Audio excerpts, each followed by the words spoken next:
Madame la Présidente, j'essaie de vous parler de fromage au lait de Chamel. Est-ce la révolution technologique et culturelle? Parce que je pense que le lait de Chamel, globalement, il est connu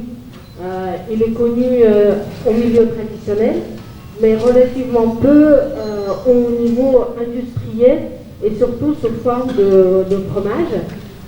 Alors qu'il y a quand même des espèces fromagées qui sont connues depuis la nuit de temps, notamment tous ceux qui sont des chèvres, brebis, des vaches, des buffles. Évidemment, et ça prenait, il y a l'histoire de plus que 8000 ans d'expérience là-dessus. Alors, et le fromage de lait de Chamel, qu'est-ce que c'est et pourquoi il n'existait pas? Tout d'abord, c'est vrai que le lait ne caillait pas, vu la composition protéique du lait de Chamel, c'est notamment par rapport au kappa-TG, qui est la grande responsabilité pour le caillage du lait de Chamel. Mais en même temps, vu que ça ne caillait pas facilement, donc du coup, il n'y avait pas de tradition fromagée chez les éleveurs chameliers. Et en même temps, il n'y en avait pas des habitudes à consommer le lait. Globalement, le lait de Chamel, il est connu consommer frais ou fermenté, mais pas sous forme de fromage. Et donc, qu'est-ce que c'est le fromage et cette petite histoire de fromage au lait de Chamel? On a à peine 30 ans de recul, n'est-ce pas? C'est vrai que il y avait un très fort débat et combat de faire coaguler le lait de Chamel. Un des premiers résultats, c'était ce fameux fromage mauritanien qui s'appelait Caravane. C'était issu des travaux par Jean-Paul Ramé, qui a réussi enfin de faire ce fromage dans les années 2000.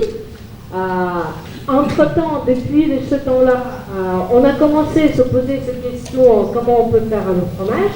Et donc du coup, il y avait différents des usages des extraits des plantes qui étaient utilisés pour coaguler le lait de Chamel, entre le gingembre, entre calopropis, entre tous les chymosines, cameline, etc., etc. Donc il y avait tous les agents qui étaient utilisés. Bon, après, il y avait quand même aussi, il faut dire, issu de la thèse de Stéphane Capeller, que la boîte, une énorme boîte, vient Christian Hansen, qui réussit et qui produit maintenant actuellement un produit qui s'appelle Timax MMI, qui fait la coagulation presque autant automatique que pour le lait de vache. Donc, nombreux essais qui étaient faits au niveau laboratoire. Il y avait pas mal de différents fromages qui commençaient à se mettre en place. Et donc, désormais, le lait de Chamel peut coaguler. Vous voyez, ici sur les photos, c'est la fabrication de fromage type pâte pressée, type gruyère, qui a pas mal réussi. Mais quels sont les comportements lors de la processus la transformation? C'est vrai, le lait de Chamel, il se comporte complètement différent. Et on n'obtient pas tout ce qu'on a habitué à obtenir comme résultat avec le lait de vache. Donc, issu de ça, par exemple ici, cette expérience de gruyère, type gruyère, on a obtenu finalement Saint-Paulin et non pas gruyère au goût. Le comportement est assez différent. En même temps, je voulais quand même saluer aussi l'expérience des collègues qui étaient d'ailleurs qui étaient faites plus au Kenya, qui ont créé quasiment des petites carnets, des recettes de fabrication de fromage. Ils ont réussi, Anne Bruch, elle a commencé à travailler ça depuis 2008. Ils ont élaboré des différents types de fromage, vous voyez, et même ils ont réussi à faire un petit peu plus tard, tester la technologie qu'on a essayé de mettre en place en Arabie Saoudite, fromage type Haloumi. Et donc, désormais, maintenant, on peut obtenir des différents types de fromage naturel, pressé, avec les différents additifs dedans, extérieurs ou intérieurs, et séché, vraiment beaucoup séché ou pas. Mais en même temps, voici, vous avez quelques même tentatives de mettre même dans l'huile d'olive.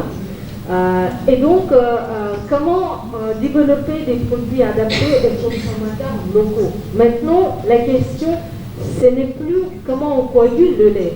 Maintenant, comment on va convaincre notre consommateur à manger et à acheter ce fromage? Donc, effectivement, bon, il y avait tous les tentatives de faire même. Celui-là, c'est même la tentative de faire un fromage type camembert. Quand on veut, tout est possible de le faire technologiquement. Mais comment on peut maintenant rentrer, ce que disait Guillaume, rentrer dans le marché plus traditionnel et d'être accepté par les populations traditionnellement. Donc ça, là-dessus, il y a quand même pas mal de questions et pas mal de questions de recherche qui pourraient se poser.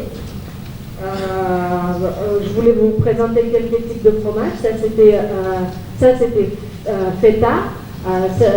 Feta qui était dans l'huile d'olive ou nature. Ça, c'est le fromage de type halloumi. Ça, c'était le fromage type gruyère qui était affiné au bout d'un mois, mais malheureusement qui est devenu trop sec. Voilà, la particularité du béchamel.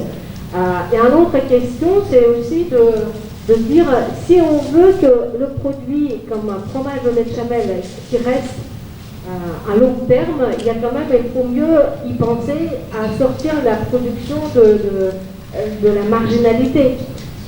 Ici, il y a quelques photos qui présentent notre tentative de fabrication de fromage halloumi à l'échelle Watani en Arabie Saoudite. C'est une laiterie moderne, etc., etc. Et on a bien réussi 3 minutes. Marché. Merci. Et issu de ça, la technologie pourrait passer et commencer d'être plus en plus commercialisée et prendre le marché à une grande ampleur. Donc pourquoi pas ne pas garder tout ça à l'échelle laboratoire. Il faut mieux aller au-delà et chercher les industriels. D'autant plus qu'il y a quand même aussi l'accessibilité économique. Pour l'instant, quand à l'époque Nancy Abdelrahman avec Tbilissi a lancé le fromage de Caravane, il y avait un grand question, le coût de fromage, vu que le rendement était très très faible, et du coup le coût forcément est devenu très très cher, qui n'est pas du tout facile à aborder pour les populations locales. Mais d'après tout, maintenant en utilisant les coagulants spécifiques Camlin, tout est possible et comme la conclusion, je voulais dire qu'il y a quand même le succès technologique était éprouvé à l'échelle laboratoire, même à quelques tentatives à l'échelle semi-industrielle industrielle, mais ça nécessite de recherche fondamentale, toujours. Continuer de voir la rhéologie au niveau de l'affinage, au niveau des ferments, parce que ça demande énormément d'approfondi. Un autre aspect, c'est aussi pouvoir adapter au goût des consommateurs locaux, que ce soit, par exemple, que ce soit au Sénégal, que ce soit en Arabie Saoudite ou je ne sais pas, peut-être au Maroc, probablement le goût de consommateur n'est pas le même, et donc il faut mieux adapter quelque chose, parce que n'oubliez pas, le fromage, ce n'est pas un seul produit, il y a quand même 4000 variétés au niveau mondial, et il y a toujours, nécessite des études du marché qui commencent d'avoir un vrai marché, et pourquoi pas, dans l'avenir, ne pas avoir la chamelle qui rit. Merci pour votre attention.